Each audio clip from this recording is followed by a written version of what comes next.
じゃあ、俺はこれで、おじゃごちそうさまでした。かけるはさっさと立ち上がろうとしたが、清瀬がそれを許さなかった。かけるのシャツの裾を引っ張り、強引に元の通り、隣に座らせようとする。学部は？社会学部。なんで万引きなんかした？話は発射地点に戻り、かけるは地球の重力の呪縛から逃れられない宇宙飛行士のように、よろよろと再びしゃがみ込んだ。本当にあんた何なんですか？俺を落とそうっての？そうじゃない。君が困っているのなら何か力になれないかなと思ってね。かけるはますます警戒の度合いを含めた。清瀬には絶対に裏がある。ただの行為でこんなことを言い出すはずがない。後輩だと分かったからには捨ておけないだろう。金かい？まあ。貸してくれるのかとかけるは期待したが、実際に今清瀬が持っているものといったら、洗面器が2個とポケットのわずかな小銭だけらしかった。清瀬は金は出そうとせずに質問だけを続けた。親御さんからの仕送りは？アパートの契約金にって渡された金、全部麻雀に使っちゃって、来月分の生活費が振り込まれるまでは、しょうがないから大学で野宿です。野宿？清瀬は身を乗り出し、かけるの足のあたりにじっと視線を注ぎながら、何か考え込み始めた。かけるは居心地が悪くなって、スニーカーの中で足の指先を動かした。それは大変だな。やがて清瀬は真摯な口ぶりで言った。よかったら俺が住んでいるアパートを紹介しよう。ちょうど一部屋空きがある。筑西荘といってこの近くだ。大学にも徒歩5分だし、家賃は3万円。3万円？かけるは思わず声を上げてしまった。その破格の家賃には一体どんな秘密を隠されているのだろう。毎晩字のにじみ出す押し入れや、暗いアパートの廊下を徘徊する白い影を想像し、身震いする。ケーキを使って数字ができる速度の世界に身を置き、走ることに適した肉体を日々丹念に作り上げることに喜びを見出してきたかけるは、幽霊や怪奇現象といった捉えどころのない境外に属するものが苦手だった。だが、清瀬はかけるの悲痛な声を麻雀で無一文になったものの嘆きと捉えたらしかった。大丈夫だ。大家さんに頼めば家賃は待ってくれる。筑西荘は敷金礼金も一切ないから。一人決めして空き缶を捨て、立ってもう自転車のスタンドを蹴り上げている。この得体の知れない男の住む筑西荘に、かけるはますます疑念を抱いた。だが清瀬は、さあ早く案内するとせき立てる。その前にかけるの荷物を取りに行かないとな。大学のどこで野宿してたんだ？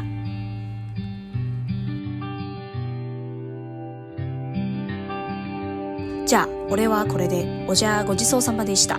还是赶快溜好了，先走为妙。他还记得要跟人家谢谢，很有礼貌。さっさと立ち上がろうとしたが，这个ようとした我们在之前应该是第一集的时候有出现过。ようとした表示说你准备要做一件事情，你做到一半，可是你还没有完成，然后你的动作就被打断了。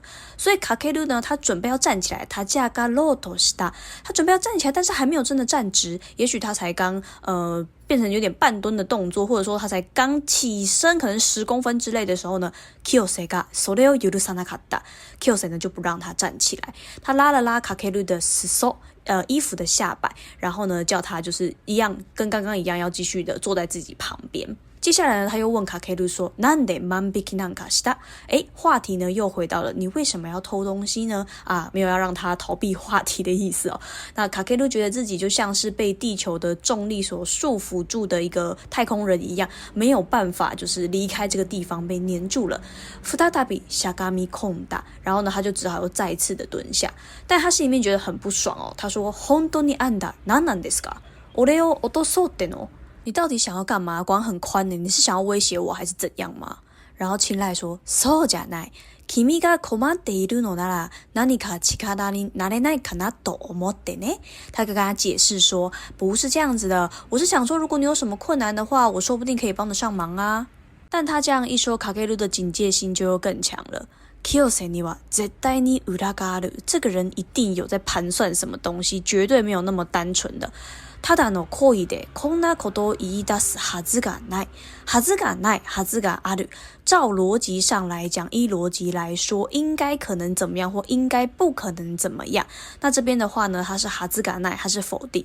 所以呢，卡ケル是在心里面想说，绝对不可能有人这么好心要帮助一个素未谋面的人，他绝对是居心不良，一定是有什么企图的。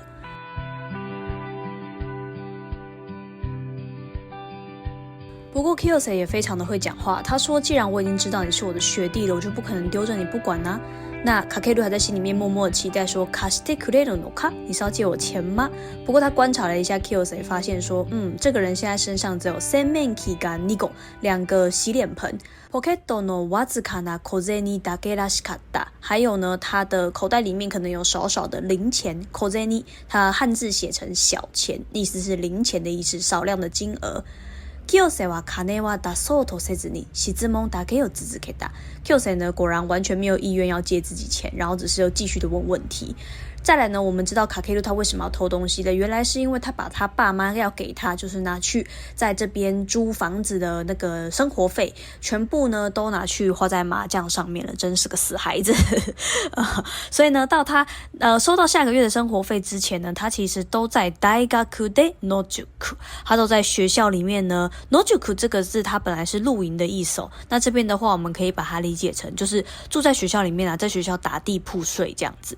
Kiyose 听到了之后呢，感觉好像更兴奋咯，然后他跟这个卡ケル说，那不然我介绍我的アパート给你好了，我们刚好有一間空房間。この近くだ、大学にも徒歩5分だし、家賃は3万円。宿舍就在这附近而已，离大学呢走路只要5分钟，而且租金只要3万元。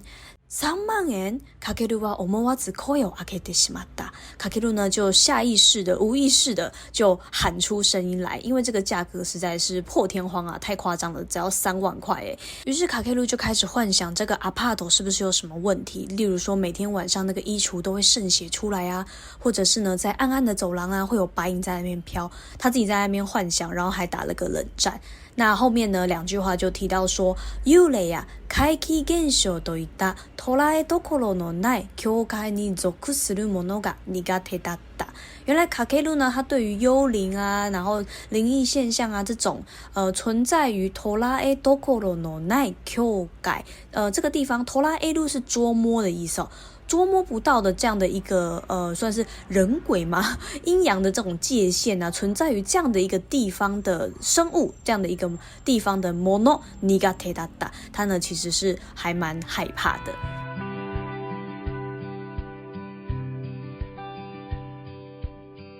但 Kiyose 以为他是因为就是自己怎么会落到这样的一个身无分文的下场，然后感到很悲伤，然后再悲叹，所以呢他就说，哎呀没有关系啦，大家さんに頼めば家賃は待ってくれる，只要跟房东讲的话呢，那个房租其实是可以稍微延后一点再交的啦。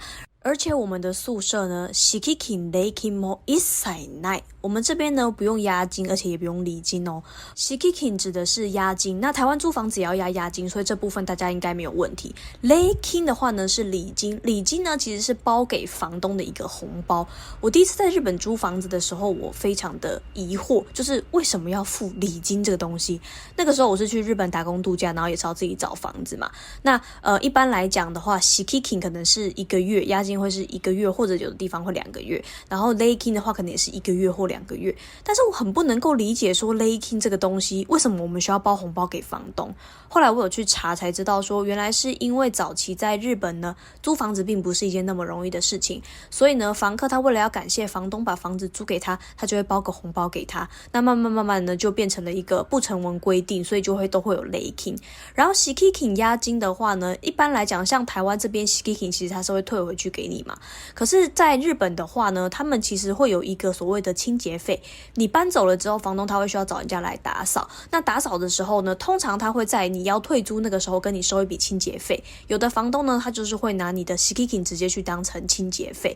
所以在日本租房子第一个月要付的金额其实是非常可观的你想想看你要付 Shikikin， 我们少抓一点好了，你就抓1个月，然后 Leikin 也1个月，然后你还要付你的那个房租，然后呢还会有就是所谓要帮你打钥匙啊什么那一些的。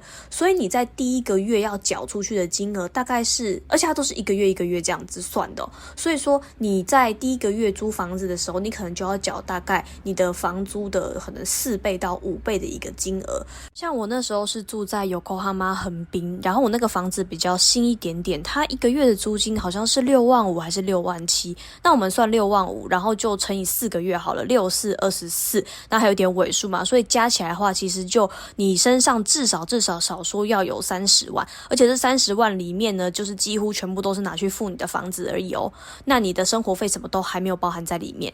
所以之前曾经有同学问过我说，老师，如果我要去打工度假，我一开始身上要带多少钱？我会先建议他说，你要先看一下你要住在什么地方，然后你要去抓那个地方均值的房租是多少，最好乘以半年份，因为你第一个月要交出去的钱其实是很多的。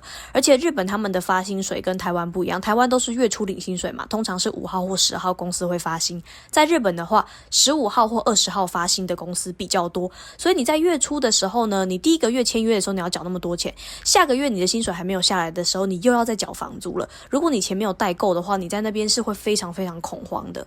在日本租过房子之后，就觉得在台湾当房客实在是很幸福，因为在日本你就会发现所有的费用全部都是灌在房客身上，哪有像我们在台湾你搬走的时候押金会退还给你，那后续的打扫啊换锁什么那些全部都是房东自己吸收。可是在日本的话，它全部都是灌在房客的身上，连打钥匙的钱都是算你的所以大家如果要当房东的话，去日本当房东好了，我觉得听起来还蛮轻松的，而且他们很多都会委托中介去做，所以说房客你在付费的时候，除了付给房东的钱之外，有的时候你还要付一笔就是中介介绍费。当然现在因为有越来越多的外国人去日本，那有些地方他为了要吸引就是房客来租房子，他会跟你说 Leikin Shikikin Nashi， 然后那个中介介绍费也不用。那这样子的话，对于外国人来讲负担就是会比较小一点。可是整体来说，我觉得在台湾当就是房客比较幸福，然后在日本的话，你就是要当房东，只要把房子就是丢给中介，然后你什么都不用管，你每个月就是负责收租金就好了。那所有的费用它其实全部都是灌在房客的身上。那故事的最后呢 Kyosei 就说要去帮 Kakeru 拿他的荷物，拿他的行李，然后去介绍自己的アパート给他认识。那今天的故事就到这边，剩下的故事我们就下一期见咯，またね。